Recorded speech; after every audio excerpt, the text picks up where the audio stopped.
Hello and welcome to today's show. This particular show is on installing tub shower doors, or sometimes they're just called tub doors.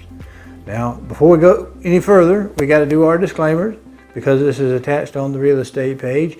I am not a general contractor, a residential contractor, a residential limited contractor, a home improvement contractor, any kind of mechanical contractor within the state of Tennessee. I'm a real man with real estate for real people. So what do you say now we got that out of the way, we just go look at how to put them in.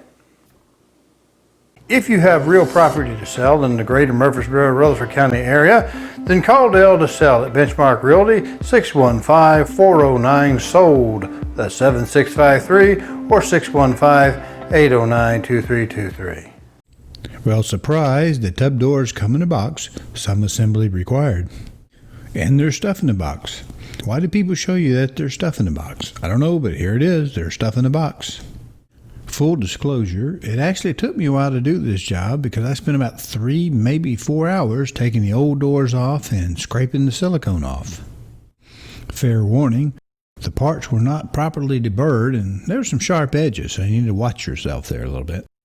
Because this is a fiberglass tub insert, a one-piece molded unit, I found that I needed to kind of round those corners on the bottom of the rails. Now this was done with a 4-inch angle grinder with a sanding wheel attached. Worked pretty good. Now do you see these guys here? These are plastic expansion anchors, and they're designed to go into something like either masonry or gypboard in case, something like that. Now this is a fiberglass molded tub, and behind the walls there are 2x4s. Why in the world the original installers used hollow wall anchors when they have wood to screw into?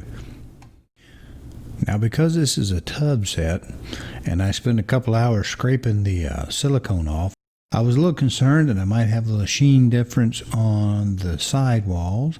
So what I did was I actually reused the center screw, but I moved them, maybe about 1/4 of an inch to the outside of the tub so that I'd have a good, clean, fresh, shiny start.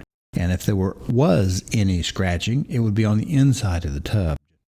So after I radiused the corners to get the side rails to fit, I reused that center screw and then turned around and marked with a black magic marker the top and the bottom holes and just drilled through for just a straight screw into the wood without using any kind of anchor. Now the side rails were up. What was next was what they called the curb, or the bottom rail. So I measured it with, of course, tape measure. And you've heard the expression, measure twice, cut once. Well, it's a good thing I did, because as I marked it, and I went back and measured it, turns out I was a 1/2 inch difference. Now it was a 1/2 inch long, not short, so it wasn't a big deal, but if it had to gone the other way, I'd be ordering a new bottom rail, or curb. Now what I cut it with was just a simple 12-inch hacksaw, marked the lines with just a straight square type thing, and just cut as close as I could. Maybe do a little bit of sanding and shaping just to make sure it fits down. Now I did run into a slight delay because when it got time to lay the bead of silicone down, I pulled what I had in stock there in the garage and noticed that it was clear, but it wasn't kitchen and bath. And the difference between the kitchen and bath and just maybe a regular caulking or silicone caulking, this actually was kind of a latex type acrylic caulking, but when I got the correct stuff, it actually has a material in it to kind of keep down molding. And if I'm going to put in a new set of tub doors, I want to make sure I use something that may have a mold inhibitor in it. So I had to run to town. Now before I laid the bead of caulk on that curb or the bottom rail, I did dry fit it and get it just the way I wanted to. And once I did, I noticed I had a kind of a bow or a gap in the middle. And I thought, well, maybe the tub is molded at an angle, but it wasn't. I put a straight edge on it. It was actually the curb. The way the aluminum, I guess, cooled, gave it sort of a belly, which led to my second delay. So what I ended up having to do was, quite honestly, in this picture you see where this purple pin is, or this blue pin is, that's where you lay a nice big fat bead of silicone. And then I laid her in there, got her put in position, but then had to tape it down with some white duct tape. Yes, I had white duct tape just to make it pretty. And and I need to let that dry for an hour or two just to make sure it was adhered well before I could really do too much more. But in the meantime, as that dried, I did cut the upper rail, which was done in a similar way with, measuring it in a hacksaw and a little bit of fiddling to make it fine-tuned just to make sure it fit real well. As a man who used to write installation instructions, I'm sensitive to being overcritical about it, but I must say these weren't the greatest instructions I've ever read. Now, there's one little bit that was difficult, and I had to call in to the company just to make sure I was actually interpreting the drawings correctly. What it deals with is the simple relationship between which end has the shower head on it. The doors have to go with the inside door close to the shower head and the outside door on the outside so that you don't have the Kennedy raindrop going on there where it will go around the corner and come out and leak on you. So before I could put the handles on, I had to make sure I understood how to interpret the drawing. Now you put the handles on by putting a little piece of black rubber at the joint on the glass where it's going to be, where the handle is going to be, and then drive the handle on, the proper handle, and they do have an order, and I'll show you a video after a while, and just drive it on with the mallet. And you'll know you got it driven on there quickly enough and correctly when there's no gap on the towel bar rods. Now, I don't know about you, but I'm not a big fan of the concept of hammering on tempered glass because if it breaks, it shatters into a gazillion little pieces. Now, what I did is I measured on the one end, duplicated on the other end where the other handle was going to be, and then I used a little piece of blue masking tape to set the bottom edge of the little rubber before I drove on the correct handle. Did that, and as you can see from this picture, did it for the other side too so that my handles were going to be the same on both doors. I want to say a little bit about putting these handles on. There is a little black thin U-shaped gaskety type material, and you put that on the glass and then take a little mallet, a little rubber type mallet, and drive that on to the glass. And it's a little bit nerve-wracking, but it held, it didn't break, and I didn't hit it with any great force. And I used some tape. I measured on the opposite side. Then with that dimension from the rail, I came up and marked a little piece with a little blue masking tape on both of the doors so I would get them to match on the same elevation so they weren't running like downhill or anything. Let's look at the actual unit installed. Okay, a couple of real quick things is these are handles. There's one handle like this. There's one handle like this. This has no little curve to be pulled from the outside as this one does. And on the other side, we see it has likewise a little handle from the inside of the tub compared to this one, which is on the outside of the tub. The middle one has no little knob there because it's in the middle.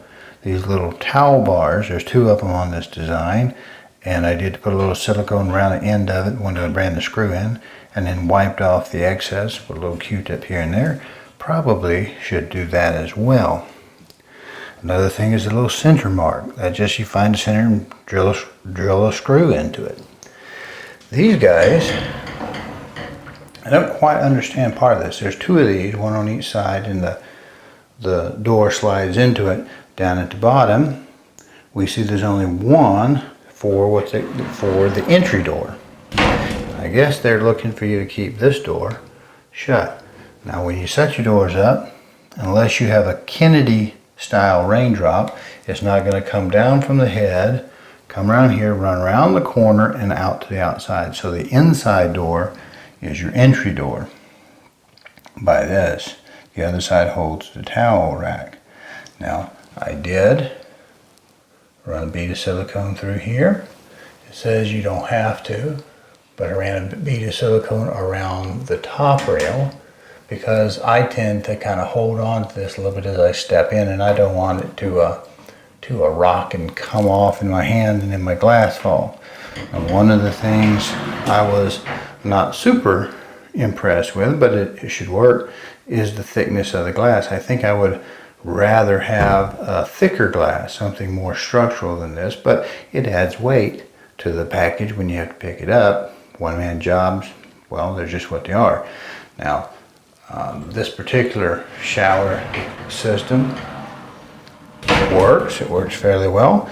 It is what we call semi-frameless. We do have a frame at the top where the wheels go in the rails, but on the edges and at the bottom it has no frame, which means the water drips off pretty well. Now I have some water spots on this as it is. It's been used a couple of times and I checked and it does a good job of holding the water out.